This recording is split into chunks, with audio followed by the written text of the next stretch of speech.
Yeah, in January we went on a mission trip, 9 of us here from Brandability. We went down to Honduras, a little community called Las Canas. We had to do a lot of fundraising, getting our passports, making sure everything was in line, packing lists, checklists, backgrounds. Thankfully, our company had people come that had been on the trip previously and share their experience and what they had gone to, so that was cool to see. And then we also, prior to the trip, I believe 4 months before, we met once a week as a team virtually and discussed what we were going to be doing and just got to know each other, prayed over each other. As we prepared, we were also fundraising, and that was a big task and it was kind of daunting, but it's unbelievable how the Lord worked again, that every single person in our group was fully covered. I really went in just ready for whatever God had in store. Honestly, I went in with no expectations. I was just excited to get to serve and be a part of something bigger. You're always a little nervous when you're traveling somewhere for the first time, so that always came up, but overall I was just really excited about it.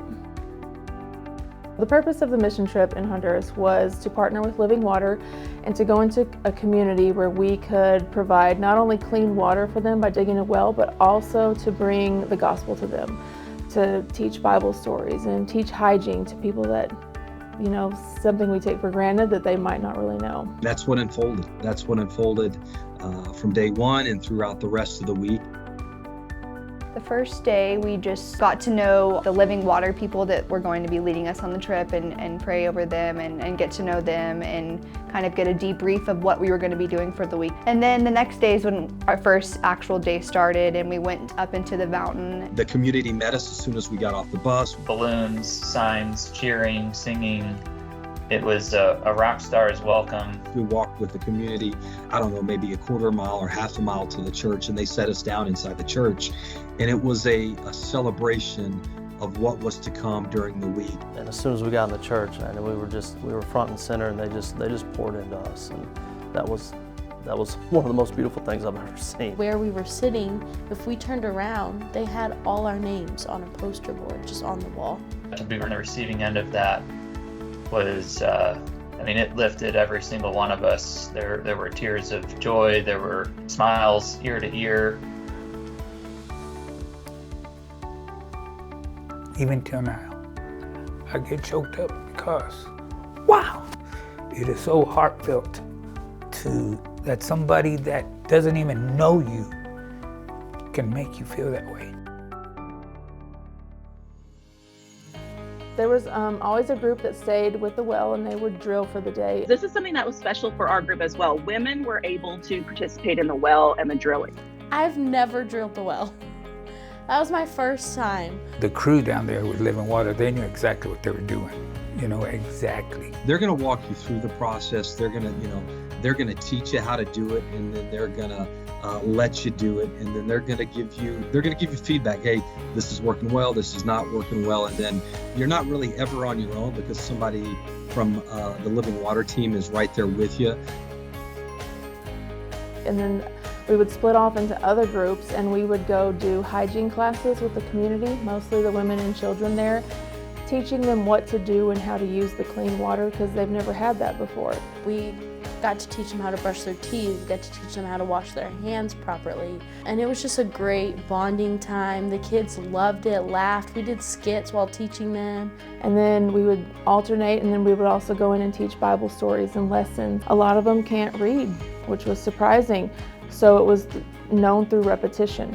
So we would do a Bible story, we would do it 3 times. The language barrier was very tough at first, but as we continued to go on throughout the week, it got easier and easier. You don't have to worry about, not being able to speak Spanish or any other language. That's not what it was about. We were there to connect. I definitely formed close relationships with all the girls there, from braiding their hair to dancing to talking deep conversations with them.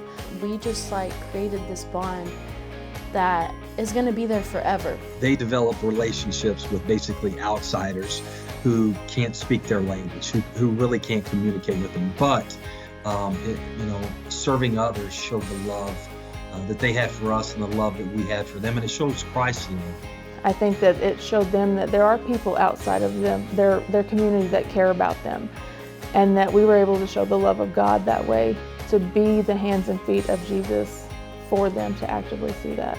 This community was walking with 5-gallon buckets hand in hand on top of their head every single day, sometimes twice a day, to get water for cooking, cleaning, drinking, all those things. And even at that point, it still wasn't as clean as it probably should have. The community, they didn't have a lot, but yet they had joy, they had peace, they didn't want. There was so much joy and love from the moment we got there. But the only thing that was missing in their lives was clean water. The last 2 days we were worried that we weren't going to hit water, and they weren't. We wanted to give that to them so bad, but they were still excited just to have us here. It's in the moment, and I think coming back, that made me realize just spending more time in the moment and appreciating the things that I have around me, instead of worrying about the future, instead of worrying what I don't have, and just leaving that all up to God. Like I said, I'm 65, and you think you've known everything. You don't know anything, man. You really don't. You know, every day it's a whole new educational experience, especially going down there to people who have nothing and give you everything. And even though they have nothing, you bring back with you so much more that from that point on, everything changed. I'm a winner. You know, there is a team building component that happens at the well with the team, you know, our team and their team. There is a team component of when, you know, we're doing skits and dramas and you know, sharing stories of the gospel. It was definitely an incredible experience to be able to see the people you work closely with in a different light. And the thing about it was that well that we were able to accomplish in getting it done was not just that little village, the whole community. They've got safe drinking water. And not only their community, right? The goal for them was to create like almost a distribution center. We were part of giving that to them.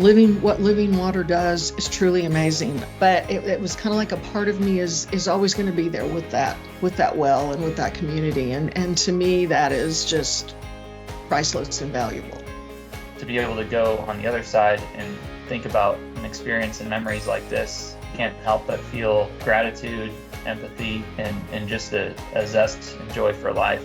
They served us more than we served them. You go there like expecting it to just be a trip. You're providing water for these people, and you don't expect it to do anything to you. That's what I thought going in. But as I continued, like, my heart just swelled up every day. It made me a better person because we're not just helping them, they're helping us. You know, when we're leaving, I don't think there's a dry eye in the place, and that kind of says it all. So those emotions really stay with you, because at some point you start realizing how deeply invested both sides became in a very short period of time. It's really hard to put into words at the impact and how that felt and what it was like in that experience. And the only thing you can do is encourage others to do it as well, because then they'll know exactly what you're talking about. You cannot put it into words.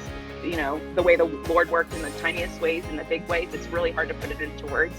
But when you go and you experience that yourself and you're like, this is what they were talking about, and you see these little glimmers of the Lord whispering and putting things in place, you're like, man, now I understand. Seeing their eyes and their face and all the smiles when we go through the Bible classes and we're going through those stories, like, they're just changed forever. What I took from Las Canas is just to be more loving to people. It's changed me completely forever. For me, it's an important part of who I am and what I feel like God's called me to do is I want to be able to serve others, and I want to do it with a joyful heart. It's an experience I'll never forget. I'm so grateful to be able to have gone down there, you know, because of the Scarborough family, because of Brandability, and because of the people that were in charge for getting us down there. Oh, it was a blessing all the way around.